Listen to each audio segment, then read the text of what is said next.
Bonjour les amis, bienvenue dans le podcast Le Salon du Livre et merci d'être présents. Je suis Assel Nadal, ingénieure IT, entrepreneur littéraire et fondatrice d'afrolivresses.com, le magazine littéraire en ligne de l'Afrique et de sa diaspora. Si vous êtes un passionné de livres, si vous souhaitez mieux comprendre l'évolution du secteur du livre dans le monde en général, en Afrique et dans sa diaspora en particulier, alors ce podcast est exactement ce qu'il vous faut. Avec mes invités, retrouvez-nous tous les vendredis pour l'actualité littéraire et autres thématiques autour du livre. Et c'est parti pour un nouvel épisode du Salon du Livre.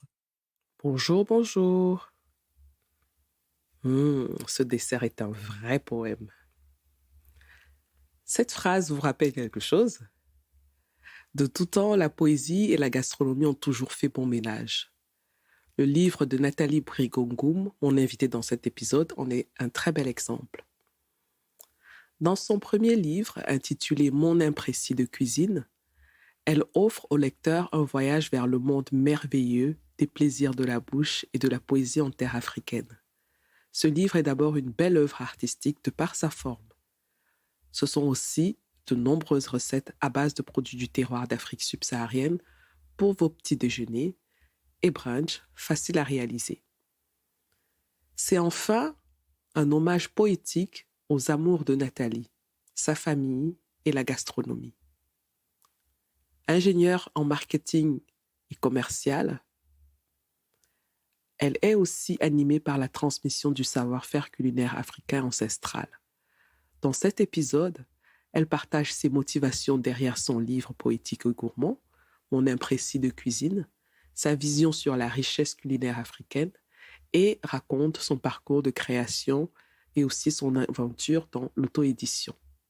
Très bonne écoute en compagnie de Nathalie Brigot-Ngoum. Bonjour Nathalie Brigot-Ngoum. Bonjour Assel. Comment vas-tu? Je vais bien, et toi? Je vais très très bien, enfin un peu moins bien que d'habitude parce que là, on est en plein été, il y a des allergies, donc je suis sensible à ça. Mais sinon, ça va très bien. Donc, Nathalie, merci d'avoir accepté mon invitation dans le podcast Le Salon du Livre. Et j'espère que tu passeras un bon moment avec moi et avec nos éditeurs aussi. J'en suis sûre. Surtout merci de m'avoir invitée. Ça me fait vraiment plaisir et ça me touche. Alors, Nathalie, je t'ai invitée pour qu'on parle de ton dernier livre, qui est intitulé Mon imprécis de cuisine. Alors aujourd'hui, on va faire un voyage dans le monde de la gastronomie et de la poésie, deux choses qui se marient très bien. Mais avant d'aller faire ce voyage-là, je voudrais connaître un peu mieux savoir un peu mieux qui est Nathalie. Nathalie, est-ce que tu peux te présenter en quelques phrases? Mais en quelques phrases, je m'appelle Nathalie Ngoum, épouse Brigot. Je suis originaire du Cameroun. Je suis mariée, j'ai 2 enfants. Un garçon et une fille, Candice et Lucas. Je vis en France depuis près de 23 ans. Voilà, j'aime cuisiner, j'aime écrire. Voilà. D'où te vient ta passion pour la cuisine déjà et ensuite pour l'écriture? Alors, la passion pour la cuisine me vient à la fois de ma maman qui cuisinait vraiment beaucoup et de la curiosité.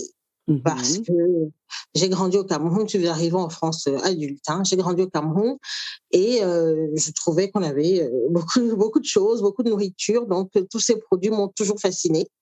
Donc, j'ai toujours pensé, j'ai toujours essayé, j'ai toujours voulu les marier entre eux. Voilà.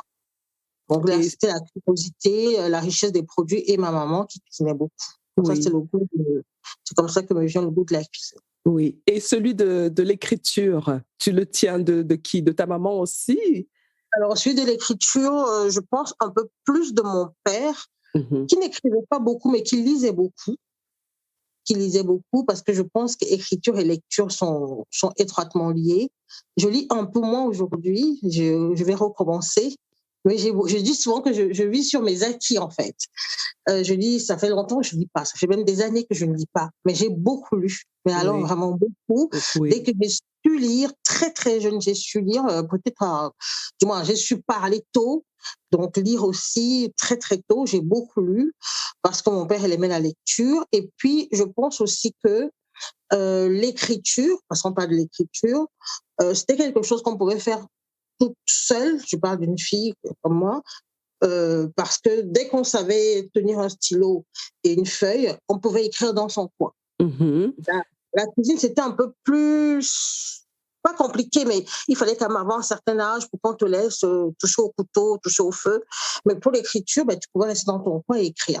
Et j'ai Mhm. toujours été d'une sensibilité qui voulait mettre sur papier ce qui se passait sur les guerres, les conflits, les tristesses, les joies, tout ce que je ressentais, tout ce que je voyais. Donc j'ai toujours aimé le mettre sur papier, très tôt. Mhm. Mhm. Et ton livre, dont le titre est, je rappelle, Mon imprécis de cuisine, c'est déjà, c'est un très beau livre, Merci, merci beaucoup. artistiquement, hein, les images, les couleurs, c'est un très, très beau livre et fait vraiment, on sent qu'il y a beaucoup d'amour et d'attention aux détails. Ça, on le ressent hein, quand on tient le livre. C'est une vraie œuvre d'art, ton livre. Et c'est un recueil de poèmes et de recettes pour la boulangerie, pour la pâtisserie, pour des boissons. Donc, un peu tout ce qu'on peut avoir dans un brunch, dans un petit déjeuner. Et je vais commencer par le titre, hein, le titre du livre. Mon imprécis de cuisine. D'habitude, on trouve des précis de cuisine. Et pourquoi imprécis de cuisine? Peut-être que quand on trouve des précis de cuisine, c'est des gens, voilà, qui sont peut-être dans la certitude absolue de ce qu'ils sont en train de dire. Moi, mon imprécis, ok, c'est écrit imprécis, mais il faut quand même souligner que Oui, c'est légèrement barré. Le 1, légèrement barré. voilà, le 1 IM est légèrement barré, mais pas Voilà. totalement. Pas totalement. Pas Oui. totalement. Pourquoi? Parce que c'était une façon aussi de dire que d'imprécision en essai, en test, en petites touches, je suis arrivée à une précision. Parce qu'il y a quelqu'un qui m'a écrit pour me dire, mais justement, j'espère que les recettes ne sont pas imprécises. J'ai dit non, elles sont précises. Après, bon, ça peut dépendre des fours, ça peut dépendre du tour de main, ça peut dépendre de plein de choses. Mais elles sont précises, elles ont été tester. Au-delà du test même, c'est des recettes que je réalise régulièrement à la maison, soit seule, soit avec mes enfants, soit lors de quelques prestations que je fais. Donc, c'était une façon de dire que quand j'ai fait ce livre, je n'avais pas de modèle en fait. Je ne pouvais pas dire que j'avais vu quelque part un pain avec la farine de blé T65, avec du mil, j'avais vu ça nulle part. Donc, ce sont mes petites créations culinaires que j'ai mises dans un livre. Oui. Dans le livre, on trouve des choses, franchement, que je n'ai jamais vues nulle part.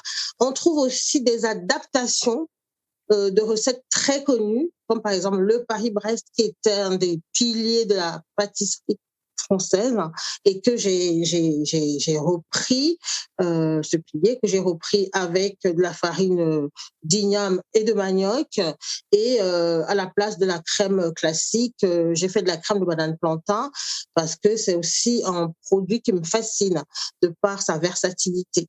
Donc, il y a des madeleines de manioc, des madeleines de mil, ok, mais j'avais pas vu ça quelque part, sans compter d'autres recettes. Alors, voilà.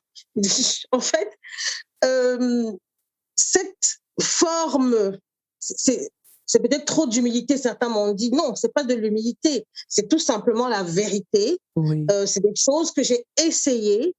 Et aujourd'hui, elles sont précises parce qu'elles sont dans le livre, mais je laisse imprécis et le fait de barrer légèrement pour souligner le cheminement qui était le mien pour arriver à ce livre. Mhm.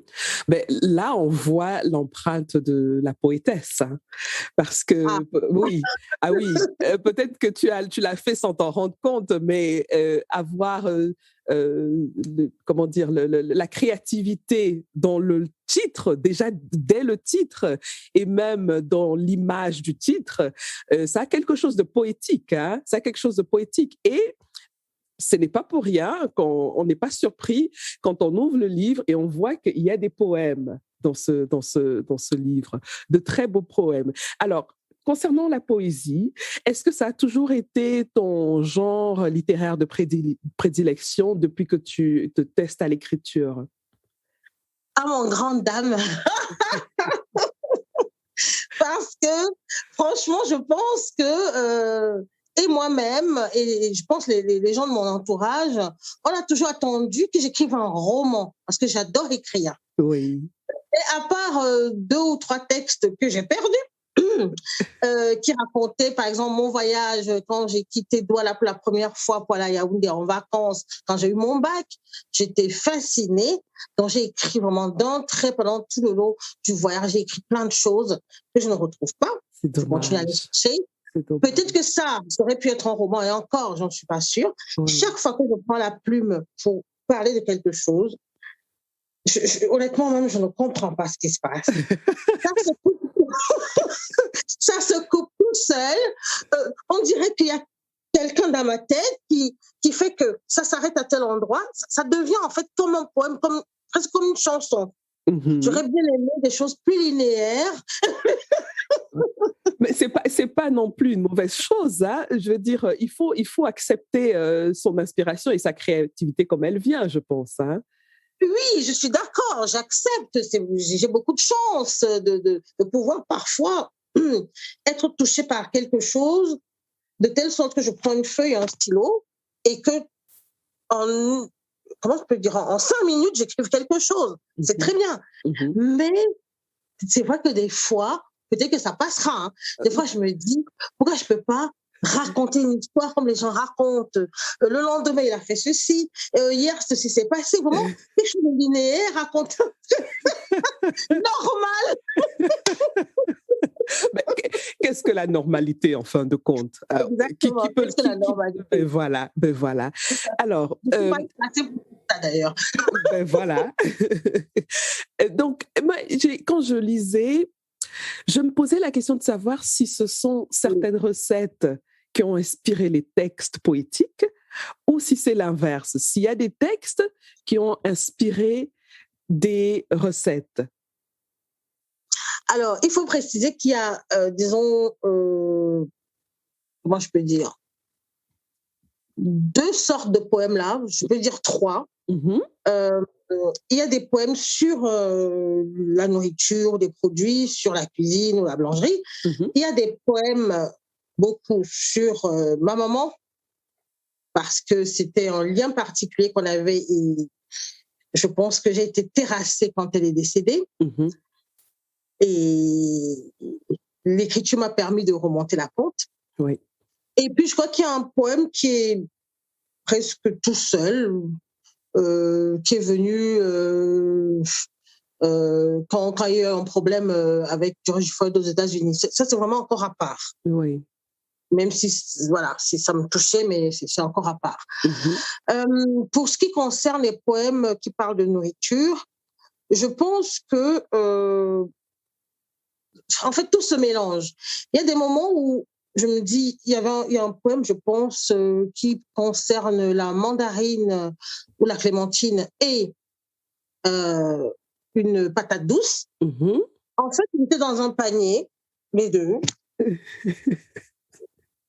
Ouais, ils Oui. étaient dans un panier, les deux. Je les regardais et puis, je sais pas, j'avais l'impression que je pouvais faire une belle noce avec les deux. Je sais Oui. pas, c'est comme ça. Donc, je pense que mes enfants sont habitués, mon mari est habitué. Faut pas chercher.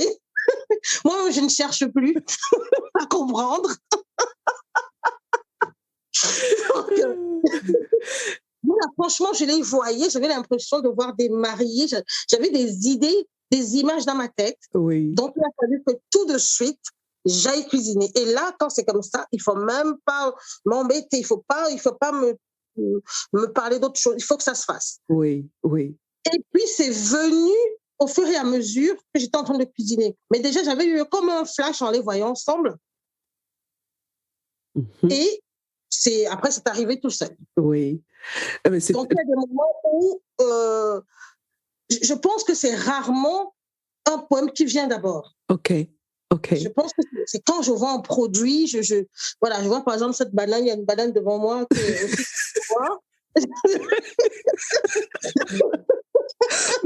La vie avec toi doit être formidable. Elle doit être, c'est un feu d'artifice, quoi. Je pense qu'ils en prennent leur parti. Et ça ne doit pas trop leur déplaire parce que, je sais pas, moi par exemple, quand ma fille me dit « Maman, tu m'amuses », moi, ce n'est pas une insulte pour moi. Oui. Il y a des gens, peut-être, ça ne leur plairait pas. Mais je comprends ce qu'elle veut dire. Oui. Je comprends ce qu'elle veut dire. Oui. Elle me dit, on ne s'ennuie pas avec toi. Ah, mais c'est formidable. Peut-être que ce n'est pas un compliment pour d'autres. Moi, je suis contente. Oui. Franchement, je suis contente parce que je me dis, mince, elle aura des souvenirs quand je ne serai plus là. Absolument. Parce que je m'amusais tellement avec ma mère que des anecdotes à raconter. Ça me plaît. Voilà. Oui. Je trouve ça vraiment formidable. Alors, dis-moi. Oui. Tu utilises beaucoup de produits du terroir africain en général et camerounais en particulier. Donc, dans les boulangeries, on a beaucoup de farine de manioc, d'igname, donc des choses dans le livre. Oui. Ok, d'accord. Oui. Non, parce que tu rentres dans les boulangeries, j'ai cru en général. Non. Je veux dire dans les recettes concernant les produits pour la boulangerie. Oui. D'accord. D'où te vient cette passion pour les produits venant de nos terroirs africains? Et j'en ai découvert que je connaissais pas, hein, des épices, des super aliments aussi, hein, comme le baobab, je connaissais déjà. Donc il y a vraiment, mais c'est d'une richesse incroyable. Et aussi, comment on peut les utiliser au quotidien. C'est des petites choses hein, qu'on peut faire rapidement, qui sont saines, qui ont, je le rappelle, il y a beaucoup de recettes végétales et sans gluten, ce qui est très important pour les gens qui sont allergiques aussi. Hein. Donc, d'où te vient cet attachement pour les produits du terroir? Je dis souvent, et je n'exagère pas, j'ai même fait un texte dernièrement, les gens m'ont félicité, mais je crois que certains n'ont pas lu ce que j'écrivais, me disant « Oh, c'est bien de te voir heureuse ». J'ai dit que j'étais amoureuse, je parlais des produits en fait. Oui. Les gens cru que je parlais de mon mari, mais bon, passons. Parce que le titre, c'était « Je suis amoureuse, irrévocablement amoureuse ». Je parlais des produits. Oui. Et les gens ont vu amour, ils ont fait un lien tout de suite avec... Comme parfois sur les réseaux sociaux, les gens regardent peut-être le titre et puis du coup, on veut l'encourager de mettre un j'aime, mais en fait, quelqu'un n'a pas lu. Les gens n'ont pas lu. Certains n'ont pas lu. Donc, j'ai toujours été, je pense que je l'ai dit au départ, fascinée par nos produits, par la richesse de ce qu'on avait. Je parle souvent de mon grand-père pêcheur, mais de l'autre côté, mon grand-père paternel pêcheur, mais ma grand-mère maternelle, on n'habitait pas loin d'elle. Non, ma grand-mère paternelle, on n'habitait pas loin d'elle. Elle avait aussi des champs. Donc, juste à côté de la maison, manioc, patates douces. Voilà, elle allait dans son champ prendre des choses. Elle était en pleine ville, hein. Bonabéry, c'est une ville. Oui. Et ma grand-mère et mon grand-père maternel avaient aussi des champs. Ma grand-mère maternelle venait régulièrement chez nous avec ce qu'on appelle, certains appellent ça le foufou, d'autres le koum-koum. C'est-à-dire, c'est le manioc fermenté qu'on a transformé et séché. Des fois, il y avait de grosses boules comme ça, d'autres fois, c'était déjà complètement écrasé. Oui. Voilà, elle apportait ce genre de choses. Moi, ça m'a toujours complètement fascinée. Et on les mangeait, on mangeait dans ce foufou avec la sauce de gombo, la sauce d'arachide. Et moi, je me suis toujours demandé, mais c'est blanc comme la farine de blé. Pourquoi on cantonne ça à telle façon de cuisiner? Oui. Donc, j'ai toujours, je ne sais pas, certains vont dire l'esprit de curiosité, des fois mon mari dit l'esprit de contradiction. Donc, quand on fait une chose d'une certaine façon, je crois que j'ai tendance à dire, mais pourquoi on ne peut pas faire autrement? Pourquoi? Qui a dit, c'était ça ma phrase quand j'étais petite, qui a dit que on devait seulement faire ça comme ça? Donc, j'essayais des choses. J'essayais. C'est très, très, très intéressant parce que je dois dire qu'en t'écoutant, même le livre que tu as fait, c'est comme si tu as posé la question avant de le faire. Qui a dit que je ne pouvais pas le faire? Qui a dit qu'on ne pouvait pas faire ça comme ça? C'est pas courant hein, qu'on voit un tel livre dans le domaine de la gastronomie avec la poésie. Je voudrais comprendre un peu quel est le processus. C'est vrai, tu as cette passion déjà pour l'écriture, pour la lecture, pour la gastronomie, mais une fois que tu as la passion, ça ne veut pas dire qu'automatiquement on aboutit à un livre. Hein. Donc, non. Donc, je suppose qu'un jour tu t'es demandé, mais qui a dit que Qui a dit que alors, je ne veux pas écrire avant d'arriver au livre, d'arriver au livre, qui a dit que, il faut dire que j'ai un blog depuis 6 ans. Exactement, qui s'appelle envoléegourmande.com. Oui. Au pluriel. Au pluriel, et oui.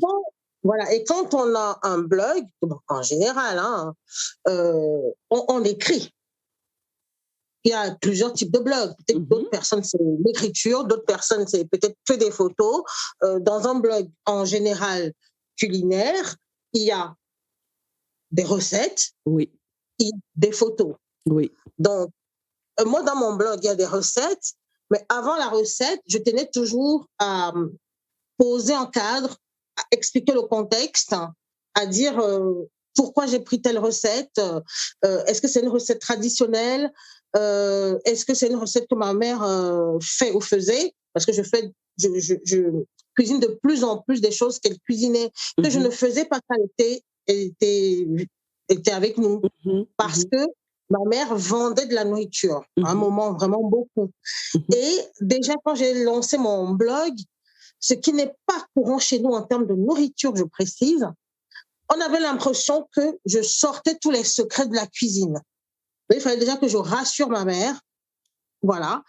Donc, j'avais décidé de ne pas mettre vraiment de recettes traditionnelles dans certaines recettes qu'elle vendait.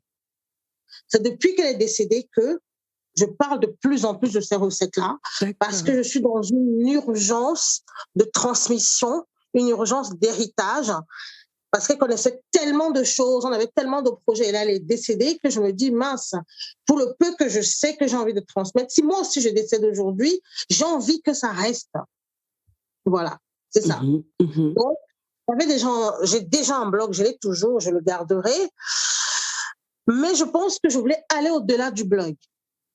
Parce que j'ai, par exemple, ma belle-mère qui aime bien ce que je fais, qui allait dans mon blog, qui a invité ses amis là-dedans, mais certains n'ont plus d'ordinateur, ça les intéresse pour plein de raisons, mais c'est des femmes qui sont férues de lecture. Oui. Mon père, il lit, mon père n'a pas un ordinateur. Oui. Ce n'est pas seulement une question d'âge. Moi, je connais des gens très jeunes qui reviennent à la lecture. Oui. Donc, je suis une personne qui s'est fait connaître par les réseaux sociaux, mais qui a une vraie appétence pour le livre et dont le rêve plus secret que ça était d'avoir, quand elle serait grande, devant elle un tas de livres comme ça et de faire des dédicaces. Donc ça, c'est une image que tu avais déjà dans ta tête, claire et nette. Moi, j'ai peur, j'ai trop d'images, moi. Des fois, mes propres images me font peur. Non, mais ce que j'aime beaucoup, c'est qu'elle ne reste pas que des images chez toi. C'est-à-dire que tu te donnes les moyens avec ta passion, avec ta folie, comme tu le disais, et ça produit de très, très belles choses. Et je suis bien entourée, il faut aussi que je le dise, parce qu'il y a beaucoup de choses qu'on ne peut pas faire, même si on en a envie, si on n'a pas, honnêtement, les parents, les frères, le mari, les enfants, la sœur, tout ça, que j'ai. Et même la belle-mère que j'ai. Bah oui, absolument. Et aussi, j'aimerais un peu comprendre ton processus de publication, parce que ça aussi, on ne peut pas produire une telle œuvre artistique, moi je la considère comme telle, on ne peut pas le faire si on n'est pas entouré par des professionnels. Donc, on a certes une très belle idée, mais comment on fait? On commence par où? Alors, comment on fait? J'avoue que au départ, je voulais réaliser des choses dans le classicisme, c'est-à-dire j'ai mon idée, je contacte une maison d'édition et puis et on voit ce qui se passe, puisqu'il paraît que c'est comme ça qu'il faut faire.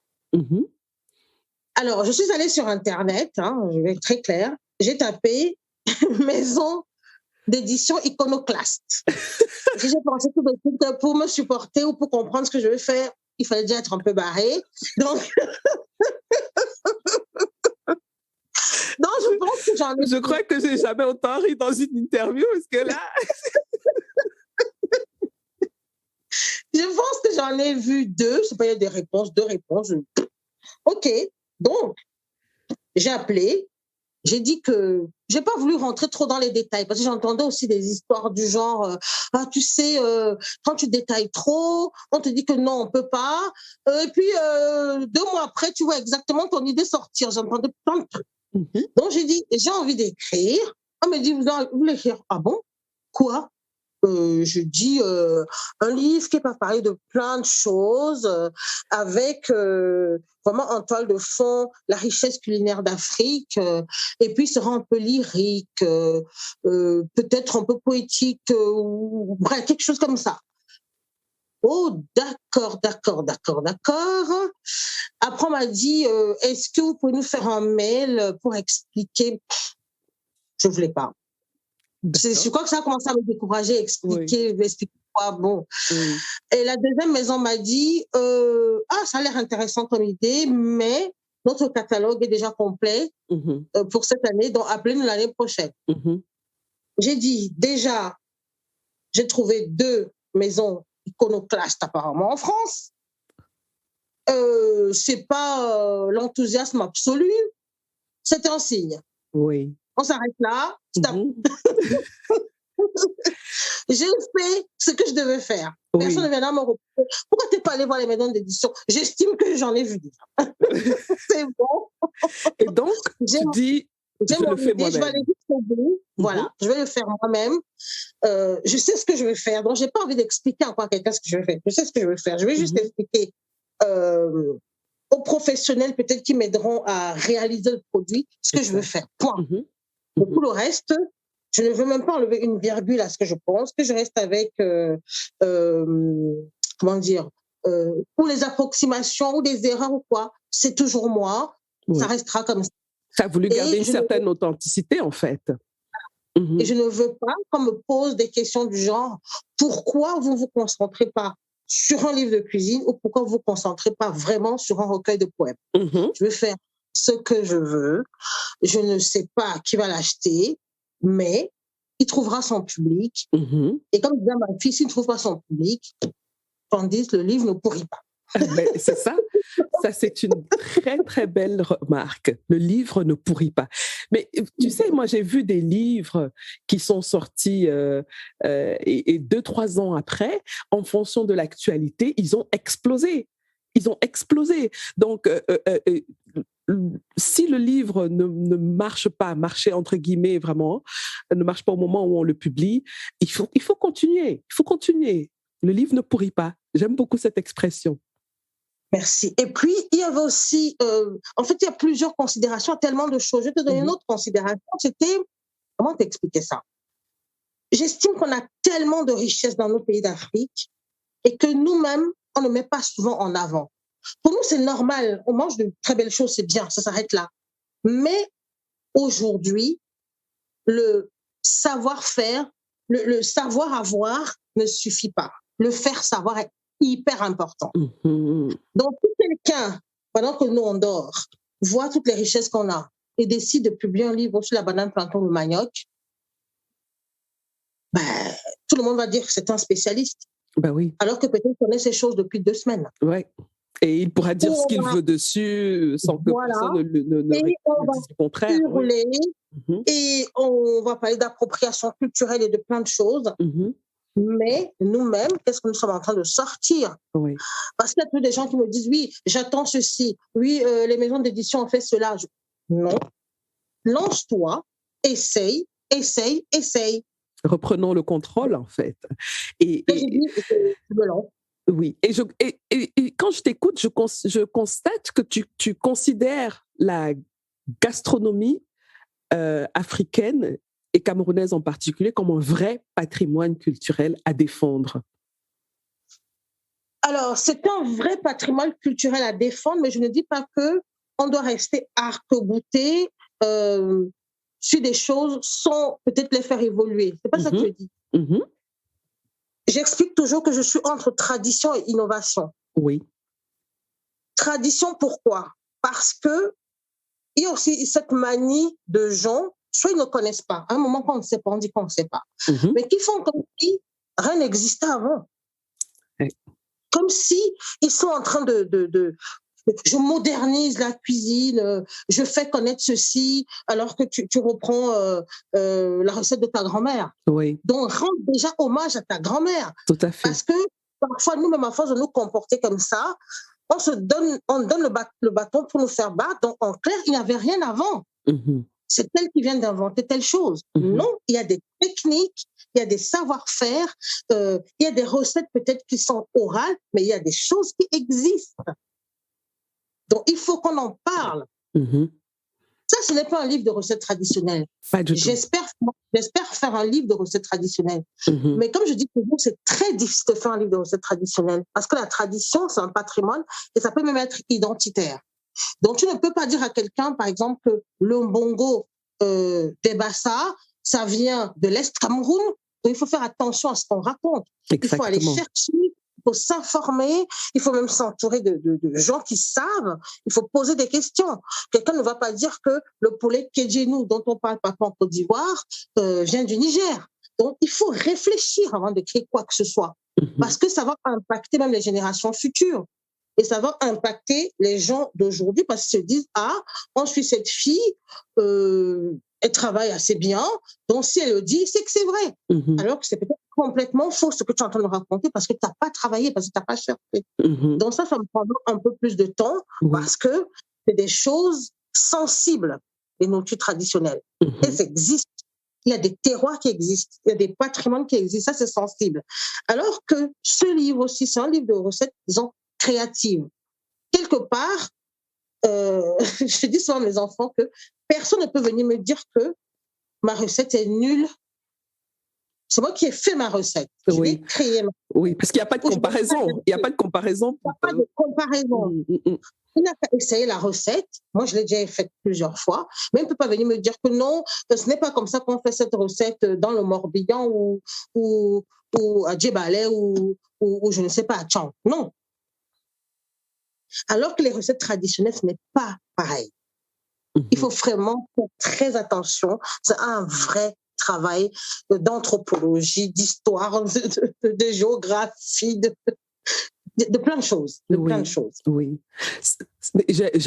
J'espère que tu nous sortiras ce livre sur les recettes traditionnelles, hein, parce que quand on échange avec toi, mais on se rend compte de l'étendue des connaissances qu'il faut avoir pour sortir un produit comme celui-là.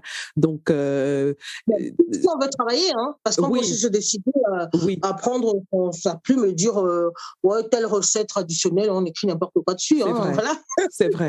Donc, quand j'ai voulu aller jusqu'au bout de l'idée du livre, les choses, voilà, j'ai commencé à fouiller aussi, on fouille sur Internet, voilà, qu'est-ce qui est le plus important dans un livre?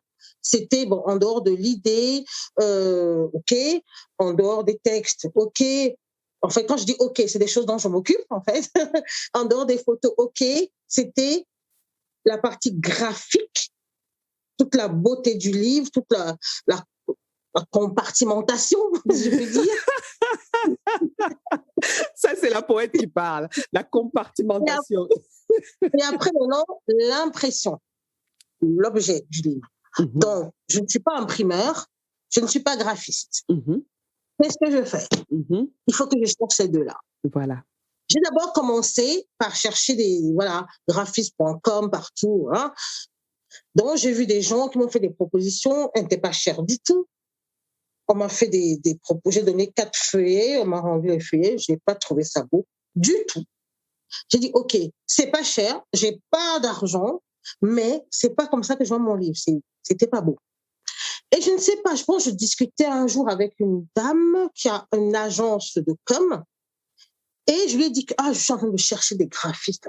Elle me dit, ah bon, des graphistes? Quand tu t'es pas adressé à moi, je lui dis, c'est ton travail. Elle me dit, mais oui, j'ai une agence de com, j'ai une directrice artistique qui est très douée. Je dis, mais c'est pour faire un livre. Elle dit, on n'a jamais fait de livre, mais c'est ton livre à toi. J'ai dit, oui, là, c'est ton livre à toi, je sais ce que tu fais, j'aime ton univers. OK, je veux qu'on travaille ensemble. J'ai dit, mais fais-moi un devis. Attends, agence dans les beaux quartiers, travailler avec de grandes boîtes, tout ça, moi, je n'ai pas les moyens. Oui. Donc, fais-moi une proposition. Elle m'a fait une proposition qui était au-delà de ce que je pouvais payer. On est arrivé à un compromis parce qu'elle a dit, c'est notre premier livre, on voudrait vraiment faire ce livre avec toi. C'est notre premier livre. Ton idée, tu me l'as expliqué, ça, je sens, c'est un livre innovant, je n'ai pas l'habitude d'un livre de livre. Déjà, je n'ai jamais fait de livre, mais je n'ai jamais lu un livre comme celui dont tu es en train de me parler, je voudrais le faire. Mais on est arrivé, voilà, chacune a fait un pas vers l'autre. Vers l'autre, oui. On puisse travailler ensemble, parce que honnêtement, ça fait aussi chaud au cœur que quelqu'un vous dise, je veux faire le livre, je veux faire ton livre. Oui, et la personne croit au projet. Je veux que tu travailles avec moi. Voilà.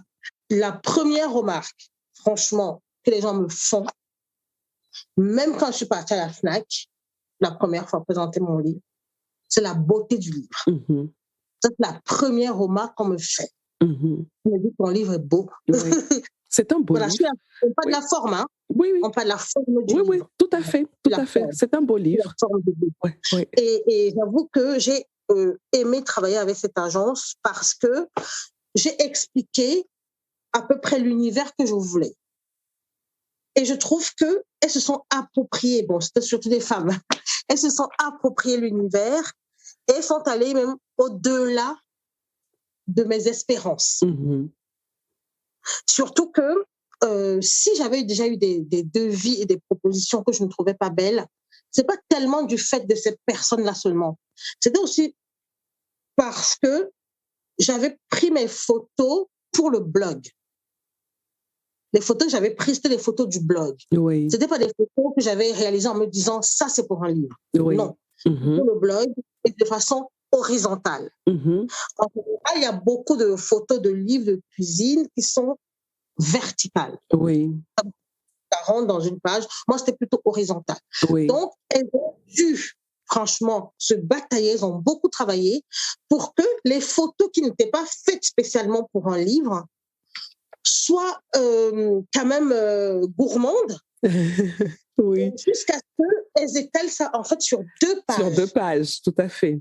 Tout à fait. Pages. C'est vrai qu'au départ, elles-mêmes, elles étaient un peu troublées parce que les photos étaient comment dire, large, extra large. Oui. Voilà. Et depuis 3-4 ans, on est plutôt au minimalisme des photos et parfois même dans des livres de cuisine, dans des blogs et tout, parfois tu n'arrives même pas à distinguer le produit dans l'assiette. Il faut agrandir. C'est fait tout petit, c'est fait tout mignon. Et moi, j'étais là avec des photos qu'on avait été obligés d'agrandir encore plus que ce qu'elles étaient. Elles étaient déjà bien grandes. Au départ, elles m'ont dit, on se demande si tu ne vas pas refaire de photos. J'ai dit, niet.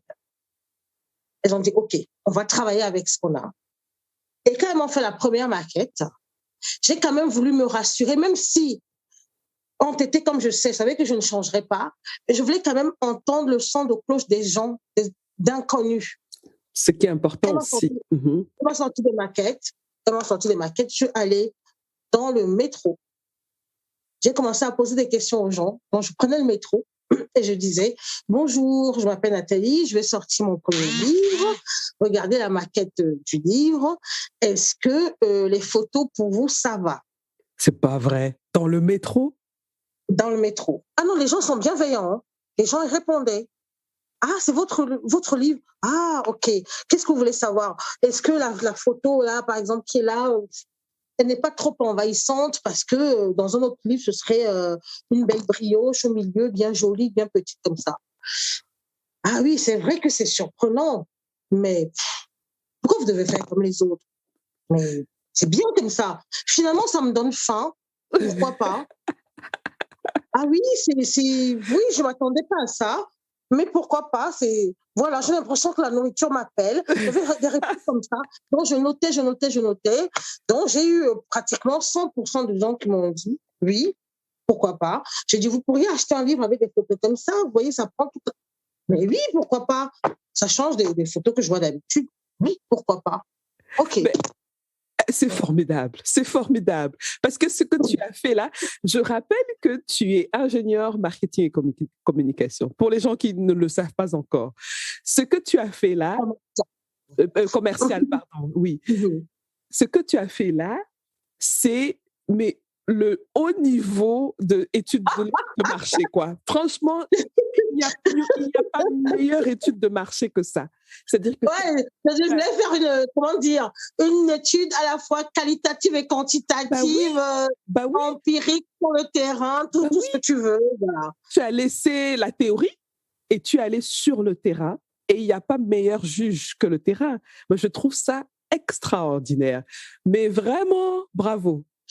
Oui, mais Asel, non seulement c'est dans mon tempérament, mais n'oublie pas, tu as lu le livre, que c'était aussi un hommage à ma maman.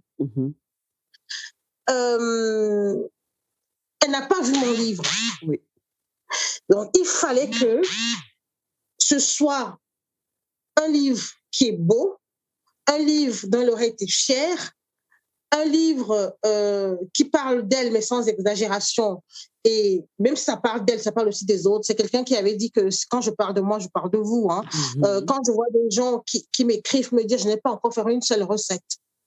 Mais ça me fait chaud au cœur ce que vous avez dit, parce que j'ai perdu ma fille, mon mari, ma soeur, mon ami. Ça me touche. Ça me touche parce que quand on me dit, je vais acheter ton livre de cuisine, je dis, je n'ai pas un livre de cuisine. Oui. Voilà. Je dis déjà, il n'y a même pas de cuisine dedans. J'ai dit, mon impression de cuisine, ça perd tout le monde, mais quand on ouvre, ce n'est pas vraiment la cuisine dans ce qu'on appelle cuisine classique. Tout à fait, tout à fait. Extraordinaire. Mais vraiment, avec toi, on part, comme je l'ai dit au début, on part dans un monde, mais tellement épicé, coloré, c'est des feux d'artifice, quoi. Et je te dis merci pour ta joie de vivre, hein, qui est communicative, comment on dit, communicative, voilà, communicative. Et voilà, donc on est bientôt arrivé au terme de notre échange. Malheureusement, hein, si on aurait pu le continuer encore quelques heures avant qu'on ne se quitte, Nathalie. J'aimerais que tu me dises, ou alors que tu dises à nos éditeurs, ceux qui nous écoutent, notamment les plus jeunes, s'il y en a qui ont envie de tenter l'aventure comme toi, guidés par leur passion, qu'est-ce que tu aurais envie de leur dire? Alors, l'aventure du livre, l'aventure de la cuisine, l'aventure des passions. L'aventure des passions, parce que c'est un peu ce qui sera le point commun. Hein. Quelqu'un qui nous écoute peut avoir une passion sur, je ne sais pas moi, la couture, le design. Alors là, j'allais parler de ma sœur là, qui a la passion de la couture. Waouh! Ah, ça, c'est bizarre ça. Donc, celle qui me fait mes tocs, celle qui customise mes vêtements quand je fais des prestations, elle me fait des tabliers, avec qui je vais travailler donc sur la partie art de la table. C'est ma petite sœur qui a vécu donc plusieurs années en Allemagne, on l'appelle l'allemande de la famille, qui est maintenant, elle vit maintenant en France. Oui. Son métier de base, c'est traductrice anglais, français, allemand. D'accord. Et sa passion, c'est la couture. Donc, elle a pris un congé, elle va explorer cette passion-là, et après, elle fera complètement la couture, ou elle fera les deux, ou rien du tout de ça. On ne sait pas, mais au moins, elle ira jusqu'au bout de sa passion. Donc, je commence déjà par dire aux parents que, comment dire, il faut accompagner les passions des enfants. Moi, peut-être que je suis restée passionnée par la cuisine parce que, en fait, on m'a jamais empêché de cuisiner. C'est vrai aussi que, à la décharge de nos parents, comme j'avais des facilités à l'école et que je travaillais plutôt bien, ils se disaient, bon, elle pourra faire ce qu'elle veut. Et la passion restait, du moins, la cuisine restait une passion. Bon, j'ai jamais pensé, quand j'étais plus jeune, c'était pas un métier pour moi, c'était une passion, point. Et je faisais des études pour autre chose. La même chose pour ma sœur. Donc, mais je veux dire que aujourd'hui, à l'heure où tout va vite, même très tôt, on peut encourager des passions. Oui. Ma fille, c'est le dessin. Très, très tôt, depuis qu'elle a 3 ans. Elle est en web design, c'est le dessin. C'est vrai que on aurait pu lui dire ah non, pourquoi? Parce que les gens non, ah non, elle se débrouille plutôt bien, tu sais, le dessin, web design, ça nourrit pas son homme. Non, on peut pas dire ça. Si vraiment tu es à fond dans ce que tu fais et que tu saches saisir les opportunités, bien faire ton travail, voilà, tu peux y arriver. Donc, accompagner les passions des enfants, si c'est possible. Ne pas les contrarier, si c'est possible. Oui. Ensuite, il y a une mode aujourd'hui qui est la mode de l'entrepreneuriat. Moi, j'appelle ça une mode. Parce qu'il y a des gens qui ont des passions. C'est pas parce qu'on a une passion et qu'on a un métier, à moins qu'on soit vraiment malheureux dans son travail, ça c'est autre chose. Mais quand on se sent bien dans son travail, que tout se passe bien et qu'à côté, on a une passion, maintenant, c'est à nous de voir si on transforme la passion en métier seulement et on laisse le premier ou pas, ou si on fait les deux, comme ce que je fais. Mais pour arriver à ce que je suis en train de faire aujourd'hui, j'ai quand même pris du temps. Oui. J'ai pris une disponibilité de mon travail salarié pour aller créer Envolée Gourmande, pour aller créer ma marque Envolée Gourmande, pour me connaître aussi moi-même. Oui. J'ai fait des incubations, j'ai discuté avec les gens et avec le temps, on voit ce qu'on aime vraiment faire. De toute façon, on le sait, mais il faut qu'à ce qu'on aime faire, à ce pour qu'on a du talent, qu'on y rajoute des compétences pour qu'après, ça devienne pratiquement une vocation, moi je dis même carrément une mission. Et il faut aussi voir en fonction de sa vie pratique, de sa vie de tous les jours. Est-ce qu'on vit en couple? Est-ce qu'on est seul? Est-ce qu'on a des enfants? Est-ce qu'on a des échéances financières? Il faut parler terre à terre. Il ne faut pas aller faire rêver les gens en disant « Ouais, j'ai tout laissé pour me lancer dans ceci » et qu'on n'arrive pas à payer ses factures. Oui. Oui. Il faut bien réfléchir à ce qu'on fait. Donc, on peut avoir une passion qu'on peut transformer en métier. Complètement ou à côté d'un autre métier. Mais si vous décidez de faire ça à côté de notre métier, sachez que c'est beaucoup de travail. Oui. C'est une organisation d'enfer. Oui. C'est convaincre aussi, ou peut-être pas les convaincre, mais que les gens qui vivent avec vous se rendent compte que c'est tellement grand, même pour vous, ce que vous êtes en train de faire, qu'on ne doit pas vous couper les ailes. Oui. Mais qu'en même temps, que vous ne fassiez pas comme vous étiez la vedette de la maison, parce que les gens qui sont là ont leur passion, leur métier, leur rêve aussi, leur laisse aussi un peu de place.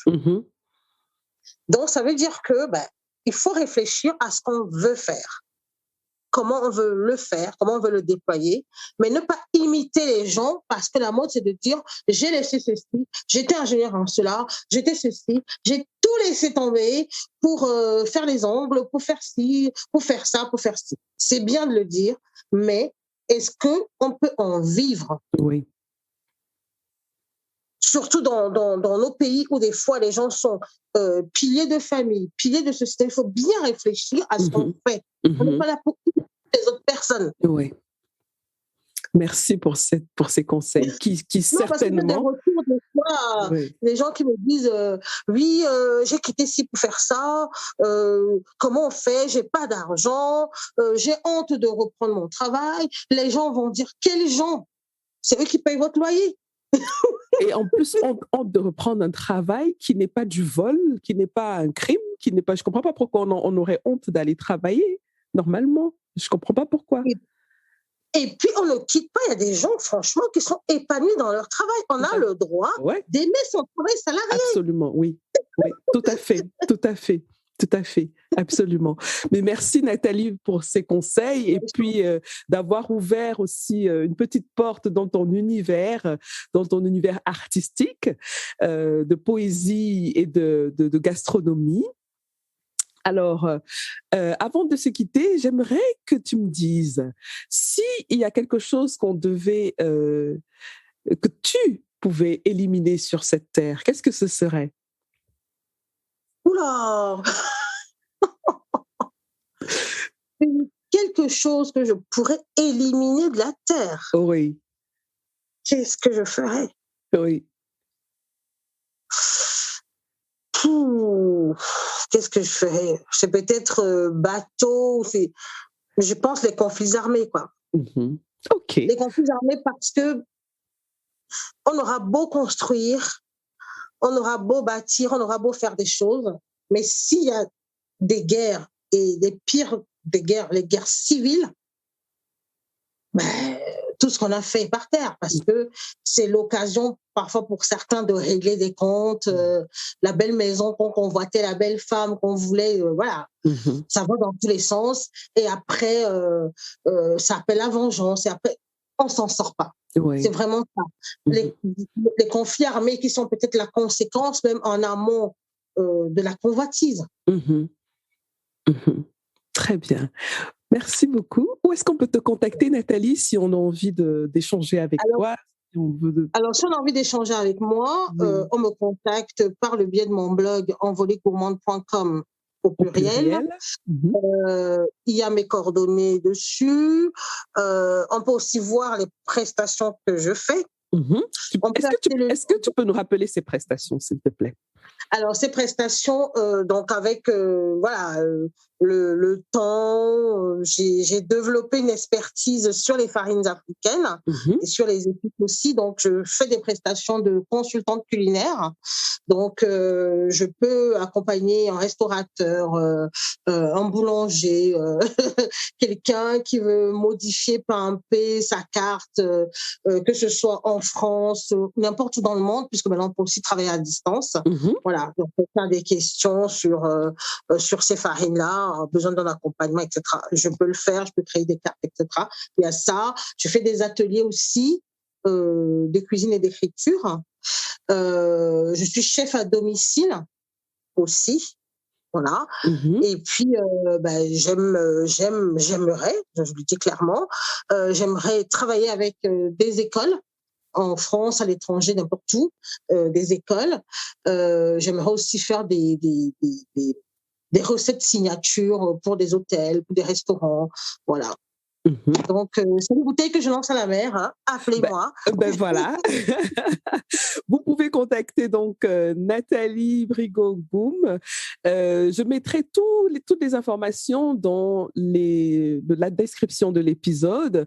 La description de l'épisode, vous pouvez la trouver sur www.afrolivresque.com/podcast. Vous cliquez sur le lien de l'épisode de Nathalie et vous allez avoir la description de l'épisode avec toutes les informations, son blog, ses pages Facebook et tous les autres. Voilà, exactement. Merci beaucoup, Nathalie. C'était un réel plaisir de t'avoir dans le podcast. Et reviens-nous très vite dès que tu as un nouveau projet, littéraire ou pas d'ailleurs, hein, parce que ici, c'est le salon du livre. Et tu sais quoi? Quand on va à un salon de livre, on a de tout. On a un stand de cuisine, on a un stand de discussion. Et c'est ça aussi, ce podcast. Merci beaucoup. Alors, mon prochain projet, je te le dis quand même, si je ne sais pas si je t'en avais parlé, mon prochain projet de livre, c'est spécifiquement sur la banane plantain. Dans un livre dans lequel on parlera de banane plantain. Excellent. Et j'invite aussi les gens, jusqu'à la fin du mois de juin, les gens qui aiment la banane plantain, à m'envoyer des témoignages, des histoires, une idée, quelque chose, voilà, tout ce qui les lie à la banane plantain. Comme ça, c'est des textes que je vais aussi partager dans mon livre en mettant leurs coordonnées si ces personnes veulent, ou si leur page professionnelle ou pas. Voilà, c'est ça. Donc, je dis aux amoureux de la banane plantain ou du plantain, je précise. Ça, c'est quelqu'un m'a dit, alors, c'est le plantain mûr ou le plantain vert? Le plantain, comme on dit au Cameroun, le plantain mûr, le plantain vert. Bref, la banane, c'est pas le fruit. Les gens qui l'aiment, voilà, contactez-moi. Sur mes réseaux sociaux, j'en parle. Sur WhatsApp, j'en parle. Parce que mon prochain livre, ce sera sur la banane plantain. Voilà. Si vous voulez y participer. Donc, à tous ceux qui nous écoutent, n'hésitez pas de contacter Nathalie pour tout ce que vous avez sur la banane plantain. Et c'est avec grand plaisir. Des témoignages, pas des recettes. Oui, pas de recettes. Évidemment, pas de recettes, oui. Des témoignages, des anecdotes, voilà. Vous contactez Nathalie et elle vous répondra certainement avec beaucoup de plaisir. Merci beaucoup, Nathalie. Merci à celle. À bientôt. À bientôt. Voilà les amis, c'est terminé pour aujourd'hui. Merci d'avoir écouté jusqu'au bout. Si vous avez aimé cet épisode, je vous serais vraiment reconnaissante de vous abonner au podcast pour être notifié de la publication des prochains épisodes. Vous pouvez aussi partager l'épisode, y laisser un commentaire ou le noter avec 5 étoiles. Vous pouvez poser vos questions par WhatsApp en envoyant un message au numéro +237 6 80 81 54 24. À bientôt les amis.